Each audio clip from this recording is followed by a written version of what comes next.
بسم الله. يا نورة. ايوه الحمد لله على السلامه. الله يسلمك يابا. ايه جهزت الحاجه؟ حاجتي دي. مش مكلمك يا بنت وجاي لك اروح لاختي. تروح لاختك؟ هو احنا مش هنخلص من الموضوع ده ولا ايه؟ يعني قلت لك 100 مره ما تفتحش الموضوع ده تاني. احنا مش مودين حاجه لاختك ولا مودين حاجه لحد.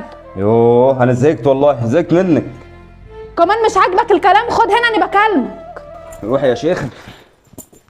انت كمان مش عاجبك الكلام؟ امال ليه مش انا مكلمك وجاي لك هروح لاختي، جهز الحاجه عشان اروح لها. يا اخويا حاجتي دي اللي نوديها لاختك يا اخويا. هو حد لقى حاجه الايام دي؟ الحاجه اللي نوديها لاختك بيتنا اولى بيها. اي حاجه في بيتنا عايز تاخدها توديها لاختك احنا اولى بيها يا اخويا. محدش لقى حاجه، الحاجات غاليه الايام دي.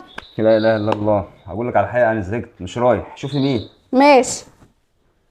طيب مين؟ يا نور اخويا. خلاص يا نور نفسي انقطع. تعالى يا اخويا استنى اما اقفل الباب. عامله ايه يابا؟ كل سنه وانت طيب. انت طيب يا حبيبي. هات ايدك ابوسها.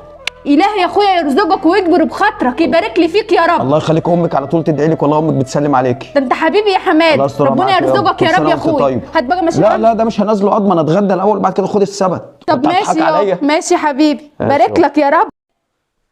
ابو نسب. ايه يا ابو نسب عامل ايه؟ يا عم افرد وشك. اخد وشك ده افرد لك. انا عند واحد مكواجي. انت مالك يا عم؟ عليك اقساط. على مهلك يا اخويا. ايه يابا عامله ايه؟ يا اخويا ما عارف دخلتك عليا دي، ده بابا يوم عيد يا اخويا. يا بنت انت هبله، ده انت اختي يا بنت، ده هي اخت واحده وانا اخش لاغلى منك. ربنا يكبر بخاطرك زي ما انت جابر بخاطري كده. الله يخليك يا رب. بقول لك ايه، ما تعمل لنا فنجانين بن. ماشي حاضر.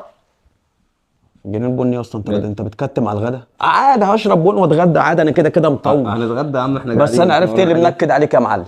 انت لابس الحته الزفره يابا، شكلك كده كنت رايح مشوار، بس انا جيت بقى ايه عطلتك، نكدت عليك انا معلش. لا ابدا يا حماد، والله انا كنت رايح مشوار وخلاص اجلته بقى ولغيته. ليه يا عم انت بتلغي لي وتاجله ليه؟ يلا انا كده كده مش مطول ومعايا العربيه تحت، هوديك مطرح ما انت رايح. تسلم يا حماد، ربنا يخليك ولا يهمك اي حاجه. بقول لك ايه، ما تجيبش سيره الموضوع دوت عشان البيت جايد ولعه، فما تتكلمش فيه. ما تكلمش في الموضوع ده عشان البيت جايد ولعه. يعني ايه جايد ولعه؟ في ايه يا عم مالك؟ هو انت كنت رايح فين؟ انا كنت رايح لاختي يا حماد. طب وتروح لاختك البيت يجيد ولعه؟ ما روحتش ليه يا عم؟ هو البيت اتحرك؟ ما تروح لاختك. الله يزيدك يا عم ويوسع عليك. ايه الحوار؟ اروح ازاي بقى واختك يا حماد؟ اختك جايده البيت ولعه يا حماد، والا مفيش بنروح لاختك. ما تروحش، البيت اولى، البيت المصاريف خلي نوفر لينا. ما اعرفش سيره اختي بتيجي بتلوي بوزها كده. لا ده كله بيطلع من اخت تاني؟ بقول لك يعني ربنا يكفيك شر الحكمه يا حماده كده. لما ابقى في بيتي وراجل البيت ومش حاكم على مراتي ان انا اروح لاختي يا حماده، وهي حاكمه عليا ان ما تروحش ولا تيجي. لا اله الا الله. طب بقول لك ايه، سلمها لله، هي الاسعار غاليه والدنيا غاليه فعلا، هي بتحافظ على فلوسك. معلش قوم كده بس غسل وشك كده وان شاء الله باذن الله هتروج وهتبقى تمام. قوم يا عم، ما بحبش اقعد معاك غير وانت مفرفش كده. ونعم بالله. ماشي يا حماد بقى، انت مش غريب يابا. ماشي يابا، البيت بيتي يابا. ايه رايح فين كده؟ مفيش، هدخل حمام. طب ماشي، بخلي بالك من القهوه بقى، ما اسلم على اخويا. ماشي.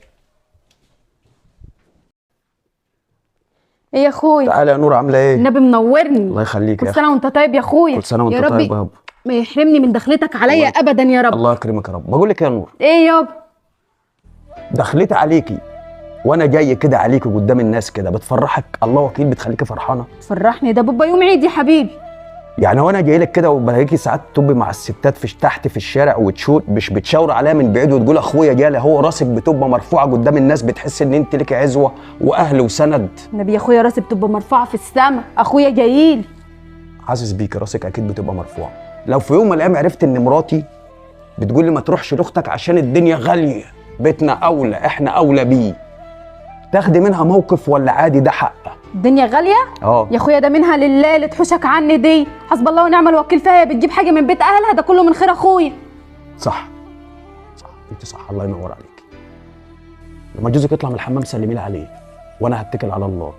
بس انا مش عارف، انا شايل هم السبت، انا طالع بيه السلم ده كله، هنزل ده كله. استنى يا اخويا، وانت جايب لي السبت وهتاخده معاك وانت ماشي؟ اخده معايا، جوتي وجوت عيالي يا ستي. الدنيا غاليه، الدنيا غاليه. انت صح، احنا عندنا في البيت ستات بتقول لنا روحوا لاخواتكم، دول مش بيحبونا، دول مش ولاد حلال، لازم تعصين على اختي عشان تبقى شايله مصلحته وتبقى بنت حلال. الاسعار غاليه، انت مفتحه، انت صح. انا مراتي هبله وعبيطه، تصوري بتقول لي روح لاختك. هبله مراتي دي، مش عارفه حاجه، مش عشان كده مش هتعرف تعيش في الزمن ده. هو انت اخوكي راجل وهو اخوها لا مؤاخذه شرابة خرج؟ بلاش. طب هو انا مراتي اللي بتقول لي روح لاختك دي بنت اصول وانت لا ليه؟ بلاش. هو انت صحيح مش عايزه جوزك يروح لاخته عشان خاطر بس الظروف والدنيا على جدها، ولا انت من جواكي في سواد قلبك اسود؟ انت اصلا اول ما بتيجي سيره اخت جوزك بتبقى لا على حامي ولا على بارد. كما تدين تدان. اللي انا بعمله ده الصح. انا هاخد السبت، هاخد الزياره اللي انا جايبها لك وهنزل بيها، هروح مش مكسوف، مش عيب ولا حرام. كما تدين تدان.